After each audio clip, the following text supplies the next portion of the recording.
Good day, and welcome to our distinguished diplomat interviews series. My name is Zayed Al-Marri, and I am a diplomat in training at Anور Qurqash Diplomatic Academy. It's a great honor to have with us Ambassador Tلميذ Ahmed, who has a wide experience in diplomacy and foreign service. Ambassador Ahmed is a former Indian diplomat who was posted in several countries in the region since 1974, such as Kuwait, Iraq, Yemen, and later in Jeddah. He held also positions in New York, London, and South Africa. He then served as the Indian ambassador to Saudi Arabia, Oman, and the UAE. And he was also an additional secretary for international cooperation in the Indian Ministry of Petroleum and Natural Gas from 2004 to 2006. Ambassador Ahmed played a prominent role in improving the Indo-Saudi relations, and for that, the Saudi government honored him with the King Abdulaziz Medal First Class for his historical contribution. Ambassador Ahmed published a number of books and articles, and he mainly lectures on the politics of West Asia, political Islam, and energy security issues. Mr. Ambassador, it's a pleasure to have you with us today. Thank you very much for your invitation. If you don't mind, I would like to begin our interview with this question. Why does diplomacy matter, and do we still need diplomats? We have always had diplomacy from the beginning of civilization, and we will have diplomacy so long as civilization exists. Diplomacy means promoting relations between two countries. It nowadays includes two peoples, two governments, two leaders. Diplomacy is based on an understanding of each other's interests and then identifying areas where we can move forward. It also involves addressing issues that divide two countries and ensuring that those divisions do not become confrontational and conflictual. Therefore, diplomacy is the best instrument available to humankind to promote peace and development and better understanding between people. Ambassador, what are the most significant ways that tomorrow's diplomats need to differ from today's diplomats? Diplomacy has not changed very significantly. Understanding the dynamics of another country based on its history, its culture, and its interests remains the same. Also, understanding the concerns that others might have with regard to their security, with regard to their domestic harmony, also remain the same. What changes are changes in the objective environment. New challenges emerge. New powers emerge that assert a role in the region, a new role in the region that might not have been there before. That causes a degree of disharmony and a degree of uncertainty. You have also economic interests that are asserted. You have new areas where the old economic interests are challenged by new concerns and development like climate change. So these are changes that occur in the environment. But diplomacy doesn't change. It still has the same challenge of mutual understanding, mutual cooperation, and then moving forward to see that divisions do not become conflict, and at the same time those areas where we can move forward in harmony are enhanced. What are the three most important skills of a diplomat? The diplomat must have a depth of knowledge and understanding. So the first and most important aspect is an intellectual approach that is open, sensitive, and seeks to add to knowledge. This is based on extensive reading, extensive travel, and a lot of dialogue with people who are different from us, and empathy with people who are different. That is the first and most important point. The second point is to understand where the other person is coming from. What are their concerns? See, all of us are obsessed with our own interests and concerns. But that is not the responsibility of the diplomat alone. I mean, all of us know what we want, but we must understand what does the other side want, what is agitating them, and then to see how I can coordinate my own interest with the interests of the other side. That is the only way forward. So sensitivity to the point of view and concerns of the other side are as important as promoting and as important as promoting our own interests. You cannot promote your interests at the expense of someone else. That is setting the stage for conflict. The third is to see that you get an understanding of the society as a whole. A diplomat cannot confine himself or herself to the top leadership or a certain section of the political leadership.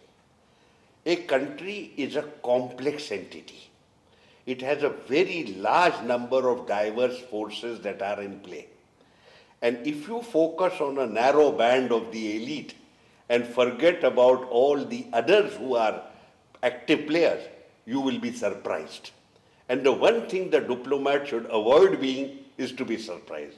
I'm not saying that the diplomat is a prophet and knows everything, but a diplomat, he must broaden his horizons so significantly, and that he or she is able to understand the diverse forces that are in play in the country as a whole, and then see how they fit in.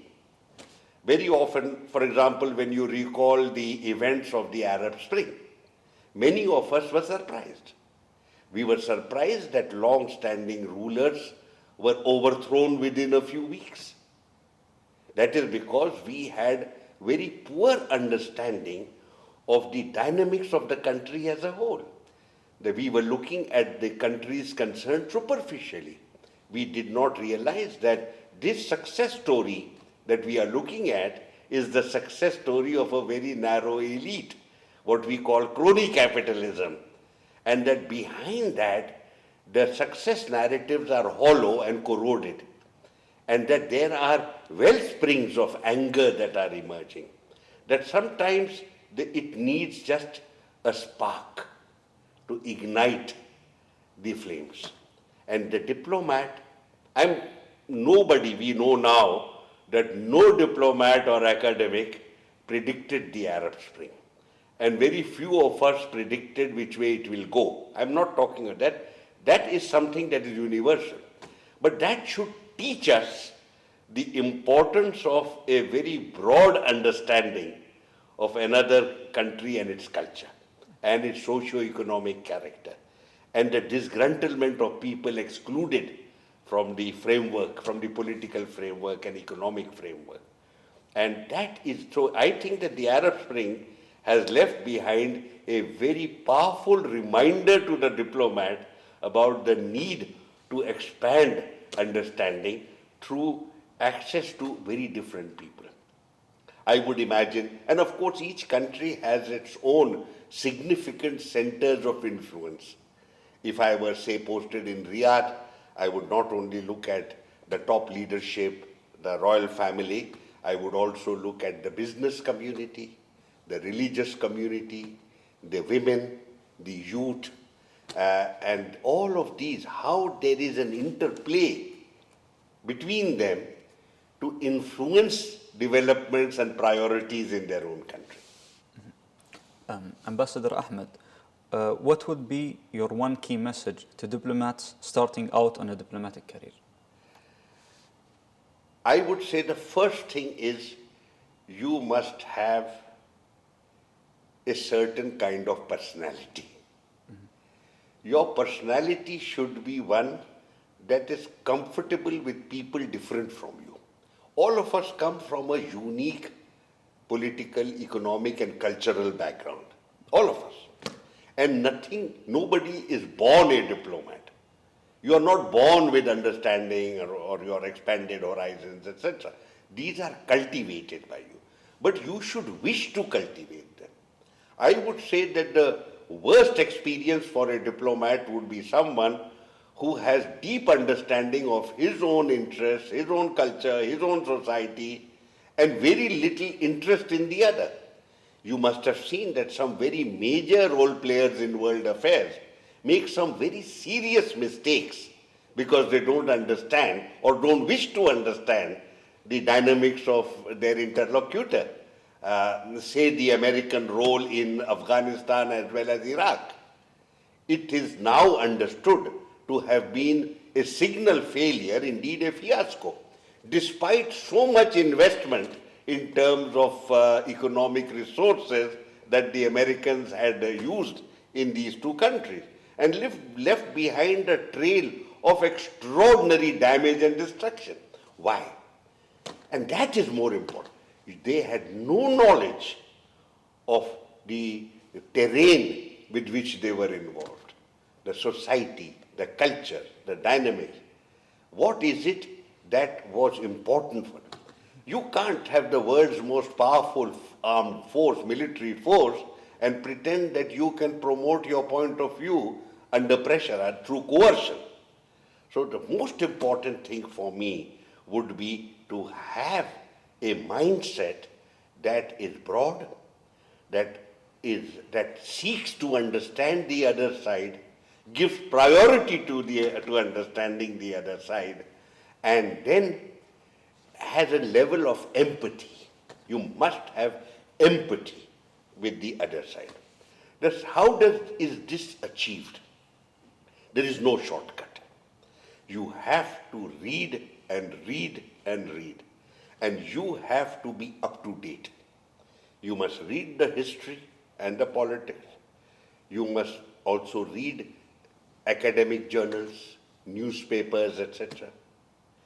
And following this, you have to meet people who will. There are many things that are not in the published domain.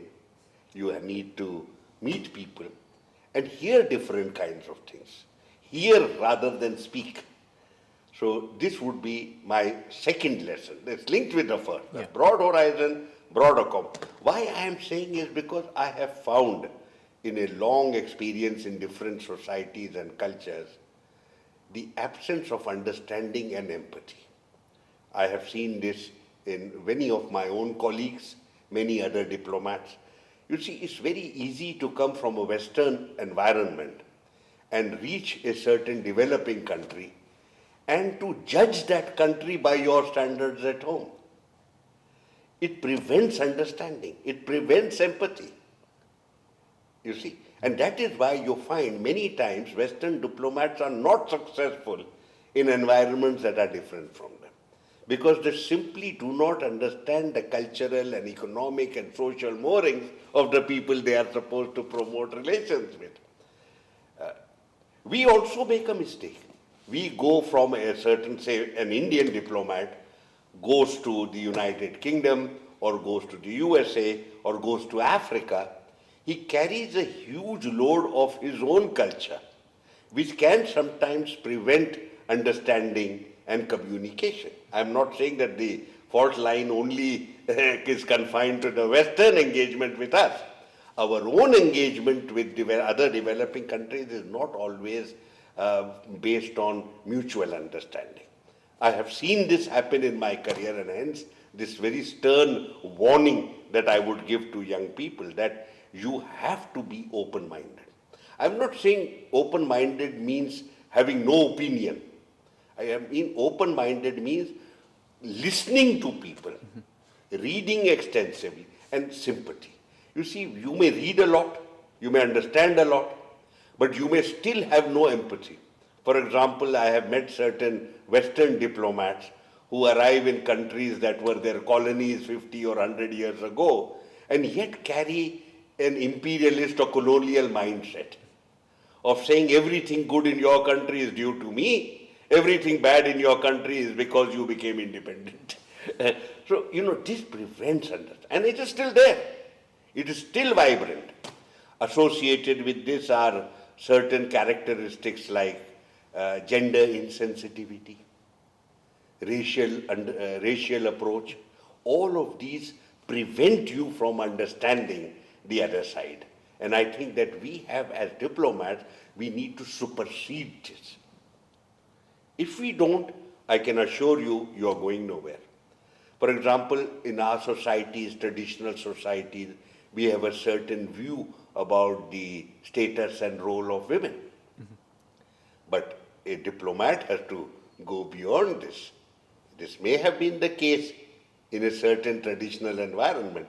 You can't carry this forward abroad. If people find that you are misogynistic or you are not respectful of women the way you should be, you will not be successful at all. Last point in this context, I would say that many countries are extremely complex and have certain aspects of their order which you can be uncomfortable with. Religious order that is coercive and intrusive, violence, very insensitive military role, widespread corruption, mistreatment of women and children and other vulnerable sections. These make the diplomat uneasy. The diplomat cannot and should not give up his or her core values. But you know how to convey your views. Nobody is asking you to stand in a public space and criticize your country where you are posted. Nobody wants that. But yes, some of your concerns at the appropriate level and in the appropriate way can be conveyed without being deemed to be intrusion in the local society, in local affairs. Nobody wants. No country in the world wants a foreigner coming and telling them how they should be running their country.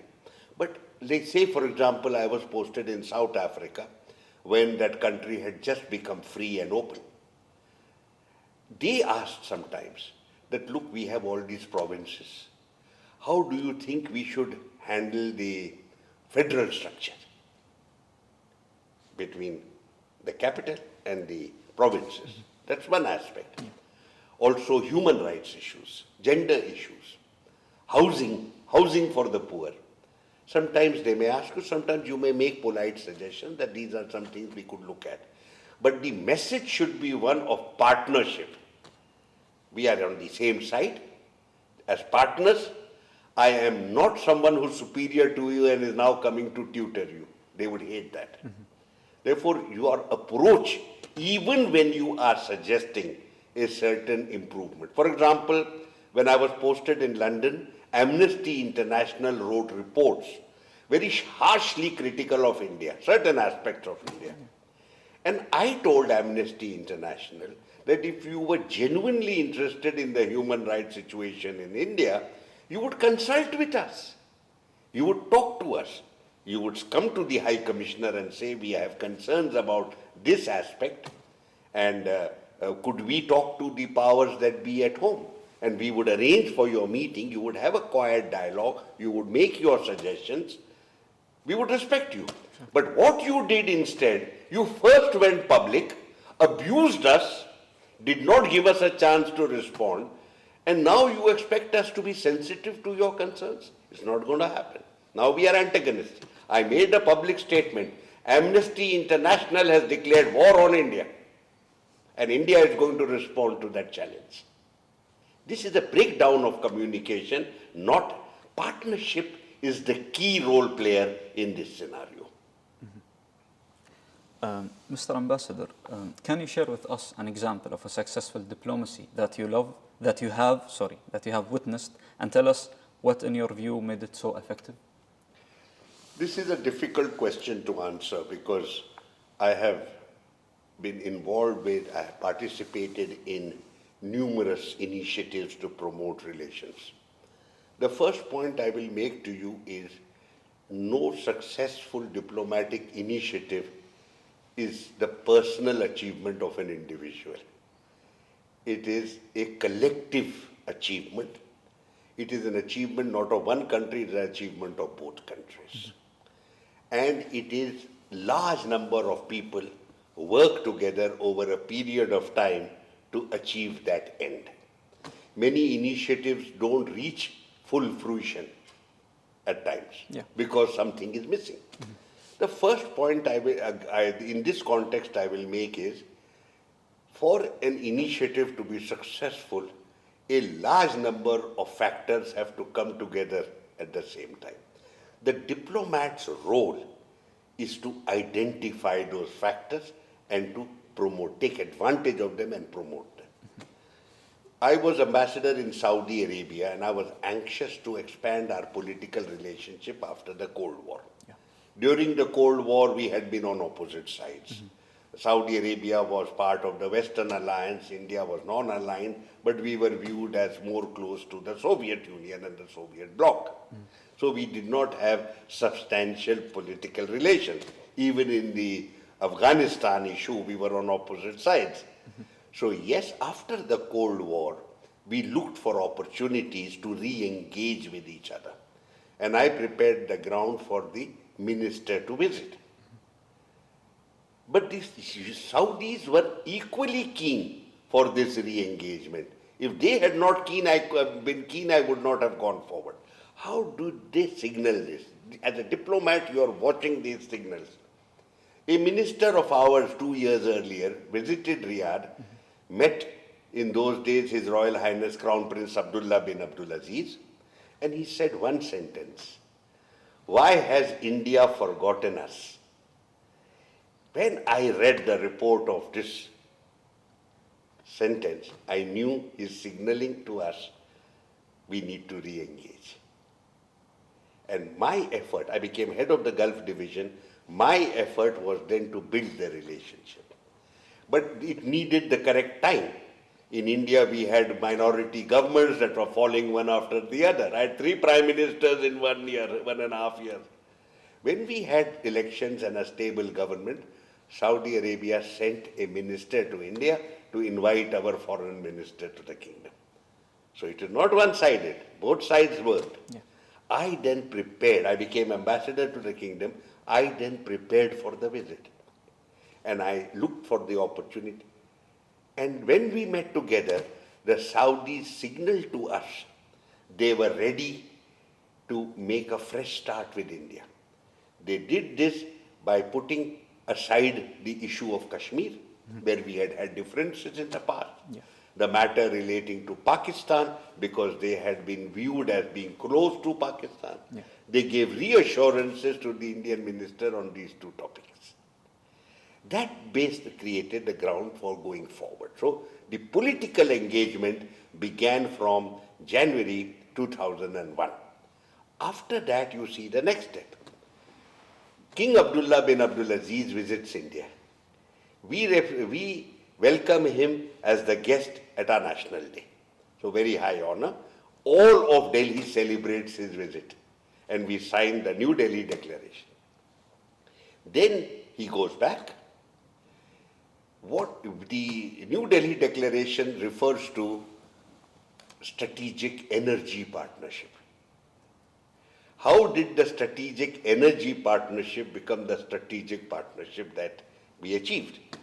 And I have pointed out, I was ambassador in Abu Dhabi, the attack on Mumbai. November 2008, the attack on Mumbai. The attack on Mumbai was viewed over here, discussed and analyzed in great detail. And all the leaders in the region understood 2 or 3 basic points that India had been asserting earlier. Number 1, that there is a problem in the region of extremist Islam. And that extremist Islam has a sanctuary and a nursery in Pakistan. And that officially sections in the Pakistan establishment support cross-border violence.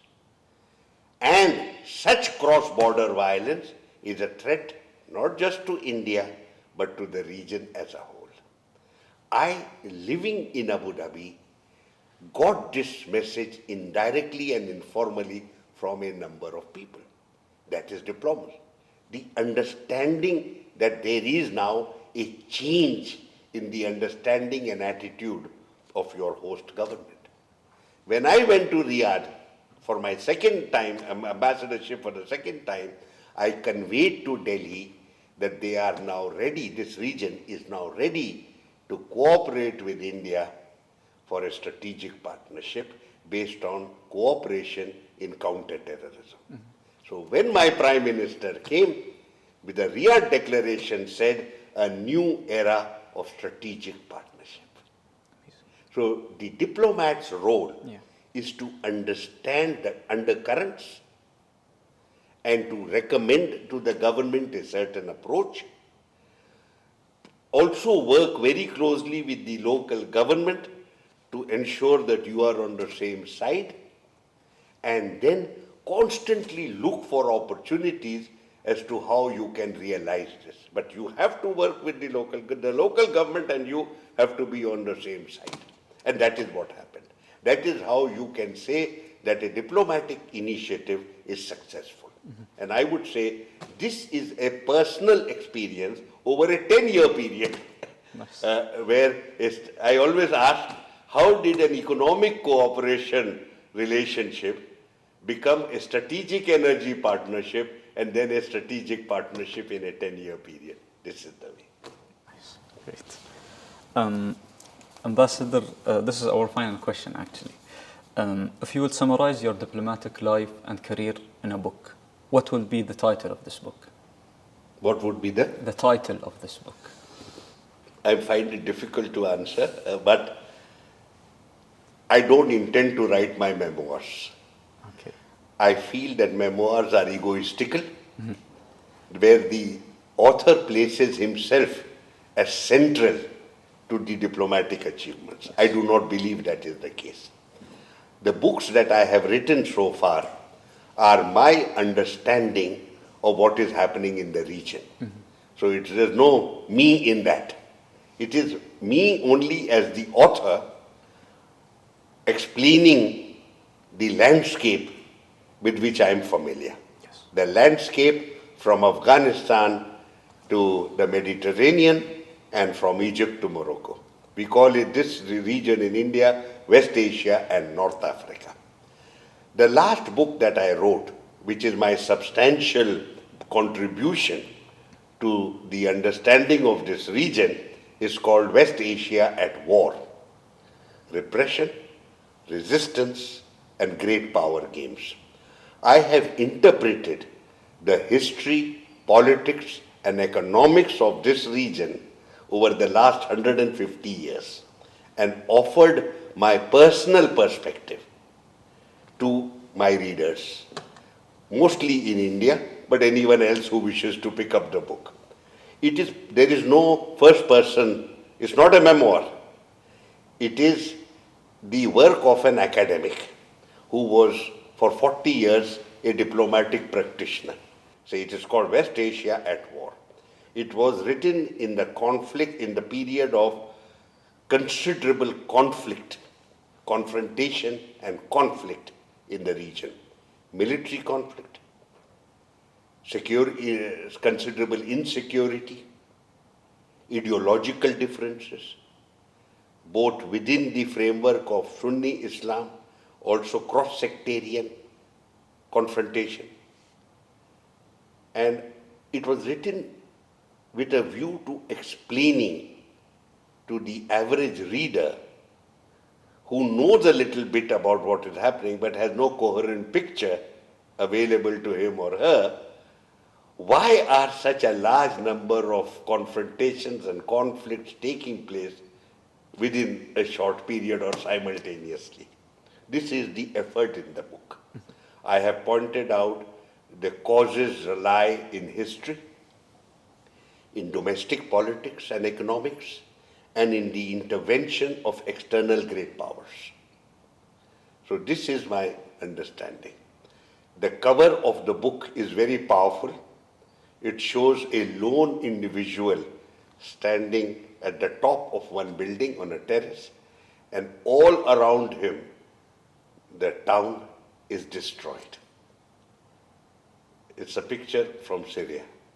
But you could repeat this picture in parts of Iraq also, in large parts of Yemen also, where serious conflicts have taken place and are still taking place and have caused the death of more than 500,000 people in a short period of time. This is an attempt to understand this. How did I end my exploration? I'm a combination of pessimism and optimism. The pessimism is that the ground for change is not there, and that change will be extremely difficult. The ground for optimism, that the people have not given up their aspiration for change. I've exemplified the second by the resistance of the Palestinian people. They have never given up, not even for a minute, their desire for change. And I have also pointed out that in several parts of West Asia and North Africa, the regimes are so powerful and are supported by other regimes or big powers, which give them the power to use coercion to maintain the existing state order. So a combination of pessimism and optimism. And sometimes, depending on my mood, I am optimistic and sometimes I am pessimistic. But I have very deep affection for this region and very deep concern for the success of the people's aspirations. And even though this book brings the story up to the end of last year, I hope there is in me a book which will come out a little later, which will update the story and possibly be a little more optimistic. Hopefully. Ambassador Tلميذ Ahmed, thank you so much for your time today, and it was a pleasure to have the interview with you today. Hope you enjoyed. It's an honor and a pleasure for me, a delight to be in this great institution and to watch young people like yourself being nurtured in diplomacy so that you will be outstanding representatives of your country in the years to come. Inshallah. Thank you very much. Thank you so much.